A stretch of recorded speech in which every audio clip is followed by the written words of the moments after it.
राष्ट्रीय स्वास्थ्य मिशन, स्वास्थ्य विभाग हरियाणा द्वारा जनहित में जारी। नमस्कार, आकाशवाणी चंडीगढ़ से प्रादेशिक समाचारों के साथ मैं निधि मुंजाल। पहले इस बुलेटिन के मुख्य समाचार। प्रधानमंत्री नरेंद्र मोदी ने कहा है कि विश्व 21वीं सदी के भारत की ओर बेहद उत्सुकता से देख रहा है। भारत आज विश्व में विनिर्माण का नया केंद्र बन रहा है। प्रधानमंत्री ने कहा है कि इस वर्ष के बजट का केंद्र कृषि क्षेत्र को अधिक लचीला व समृद्ध बनाना है। हरियाणा, चंडीगढ़ सहित आज देश भर में जन औषधि जन चेतना सप्ताह शुरू हुआ। इस दौरान लोगों को जन औषधि केंद्रों के जरिए मिलने वाली सस्ती दवाओं के बारे जागरूक किया जाएगा।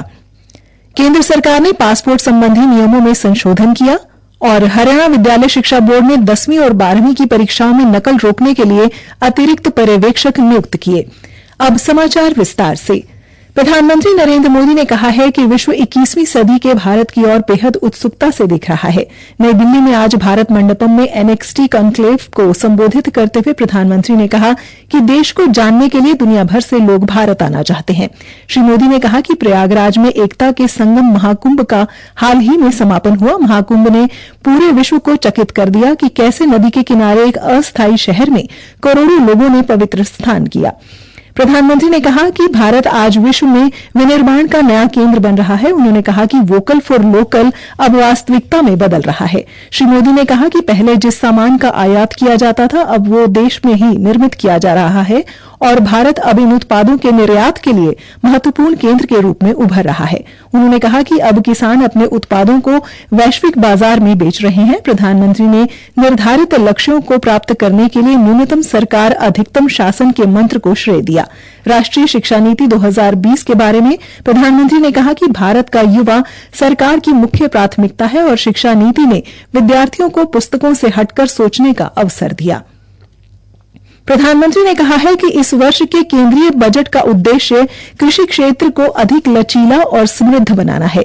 प्रधानमंत्री ने आज कृषि और ग्रामीण समृद्धि पर बजट पश्चात वेबिनार को संबोधित करते हुए कहा, विकसित भारत के लक्ष्य की ओर बढ़ रहे भारत के संकल्प बहुत स्पष्ट हैं। हम सभी मिलकर एक ऐसे भारत के निर्माण में जुटे हैं जहां किसान समृद्ध हो, किसान सशक्त हो। हमारा प्रयास है कि कोई किसान पीछे न छूटे, हर एक किसान को आगे बढ़ाएं। हमने कृषि को विकास का पहला इंजन मानते हुए अपने अन्नदाताओं को गौरवपूर्ण स्थान दिया है। उन्होंने कहा कि कृषि को विकास का पहला इंजन मानते हुए सरकार ने किसानों को गौरव का स्थान दिया है। प्रधानमंत्री ने कहा कि सरकार ने केंद्रीय बजट में पीएम धन धान्य कृषि योजना की घोषणा की है, जिसके तहत देश में सबसे कम कृषि उत्पादकता वाले 100 जिलों के विकास पर ध्यान केंद्रित किया जाएगा। श्री मोदी ने कहा कि ये बीज से बाजार तक कार्यक्रम जैसी सरकार की पहलों के माध्यम से संभव हुआ है। आज भारत का कृषि उत्पादन रिकॉर्ड स्तर पर है। 10-11 साल पहले जो कृषि उत्पादन 265 मिलियन टन के करीब था, वो अब बढ़कर 330 मिलियन टन से ज्यादा हो गया है। बागवानी में जुड़ा उत्पादन बढ़कर 350 मिलियन टन से ज्यादा हो गया है। ये हमारी सरकार के बीज से बाजार तक की अप्रोच का परिणाम है। प्रधानमंत्री ने यह भी रेखांकित किया कि फलों और सब्जियों के उत्पादन को बढ़ाने के लिए कई कार्यक्रम लागू किए जा रहे हैं। श्री मोदी ने प्रधानमंत्री आवास योजना ग्रामीण का भी उल्लेख किया और कहा कि सरकार ग्रामीण अर्थव्यवस्था को समृद्ध बनाने के लिए प्रतिबद्ध है। उन्होंने कहा कि इस पहल के तहत करोड़ों गरीब लोगों को घर दिए जा रहे हैं और स्वामित्व योजना ने संपत्ति मालिकों को संपत्ति का अधिकार दिया है। प्रादेशिक समाचार आकाशवाणी चंडीगढ़ से प्रसारित किए जा रहे हैं। हरियाणा, चंडीगढ़ सहित देश भर में आज से जन औषधि जन चेतना सप्ताह का शुभारंभ हुआ, जो 7 मार्च तक मनाया जाएगा। आज नई दिल्ली में केंद्रीय स्वास्थ्य और परिवार कल्याण तथा रसायन और उर्वरक मंत्री जगत प्रकाश नड्डा ने प्रधानमंत्री भारतीय जन औषधि परियोजना के रथ और 10 अन्य वाहनों को झंडी दिखाकर रवाना किया। श्री नड्डा ने सभी लोगों से प्रधानमंत्री भारतीय जन औषधि परियोजना को एक जन आंदोलन बनाने का आग्रह किया। जन औषधि जन चेतना सप्ताह का इस वर्ष का थीम थीम जन औषधि सस्ती भी अच्छी भी है। इस सप्ताह के दौरान जन औषधि केंद्रों के जरिए मिलने वाली दवाओं के बारे में लोगों को जागरूक किया जा रहा है। हरियाणा में प्रधानमंत्री भारतीय जन औषधि परियोजना के नोडल अधिकारी ओम प्रकाश शर्मा ने बताया, पूरे भारत की बात करूं तो अब तक 15,000 से भी अधिक जन औषधि केंद्र ओपन किए जा चुके हैं। और वहीं यदि मैं अपने हरियाणा राज्य की बात करूं तो हरियाणा राज्य में भी अब 408 जन औषधि केंद्र ऑलरेडी खुल चुके हैं, जो आम पब्लिक को बेहतर रूप से सुविधाएं और सेवाएं दे रहे हैं। एक फिगर के अनुसार अब तक सैनिटरी पैड जैसा जो प्रोडक्ट है 72 करोड़ लेडीज ने यूज किया। 72 करोड़ प्रोडक्ट वो हमारे यहाँ से सेल किए जा चुके हैं। वहीं 10 वर्ष का अगर डेटा देखें तो 30,000 करोड़ रुपए हमने आम पब्लिक के सेव की है जन औषधि परियोजना के माध्यम से। जन औषधि से सस्ती और अच्छी गुणवत्ता युक्त दवाएं जो कि WHO GMP सर्टिफाइड हैं, उनकी एक्सेप्टेंस मार्केट में बढ़ रही है। इस योजना का लाभ उठा रहे लोगों ने बताया कि जन औषधि केंद्रों पर काफी कम कीमतों पर दवाई उपलब्ध है।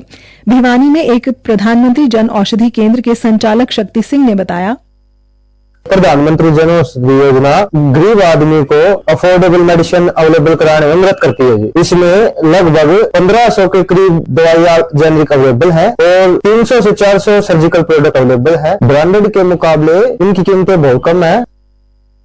जींद में प्रधानमंत्री जन औषधि केंद्र का संचालन कर रहे हरदीप शर्मा ने बताया, जी अपनी दुकान है जुलाना में जन औषधि केंद्र के नाम से। जुलाना में इससे काफी अच्छा रिस्पांस मिल रहा है। इसकी वजह से यहाँ के लोगों को भी मतलब अच्छी खासी सुविधा मिल रही है। जो दवाइयां वहाँ पे हजार रुपए के लेके आते थे वो यहाँ पे 200, 300 के मिल जाता। और ये नहीं है कि इसका रिजल्ट नहीं आता, बिल्कुल वही एक्यूरेसी। सरकार ने एक अच्छी मुहिम चलाई है जिससे मतलब जो गरीब लोग हैं, मिडिल क्लास है, जो दवाइयां अफोर्ड नहीं कर सकते थे, वो अच्छे दाम में मिल रही है। श्री शर्मा ने कहा कि प्रधानमंत्री जन औषधि योजना समाज के प्रत्येक वर्ग के लिए काफी कारगर योजना साबित हो रही है। अब इसके केंद्र जिला मुख्यालयों के साथ साथ उपमंडल एवं कस्बों में भी खुल गए हैं, जिसका सभी लोग बखूबी लाभ उठा रहे हैं। केंद्र सरकार ने पासपोर्ट संबंधी नियमों में संशोधन किया है। नए नियमों के अनुसार 1 अक्टूबर 2023 या उसके बाद जन्म लेने वाले पासपोर्ट आवेदकों के लिए जन्म और मृत्यु पंजीकरण अधिकारी नगर निगम या जन्म और मृत्यु पंजीकरण अधिनियम 1969 के अंतर्गत किसी अन्य प्राधिकारी द्वारा जारी जन्म प्रमाण पत्र ही जन्म तिथि का एकमात्र प्रमाण माना जाएगा। पासपोर्ट नियम 1980 में संशोधन को जारी करने के लिए एक आधिकारिक अधिसूचना जारी की गई है। हरियाणा विद्यालय शिक्षा बोर्ड की 10वीं और 12वीं की परीक्षाओं में अब तक नकल के कुल 97 मामले पकड़े गए हैं। बोर्ड ने अब नकल रहित परीक्षा के संचालन के लिए परीक्षा केंद्रों पर अतिरिक्त पर्यवेक्षक नियुक्त किए हैं।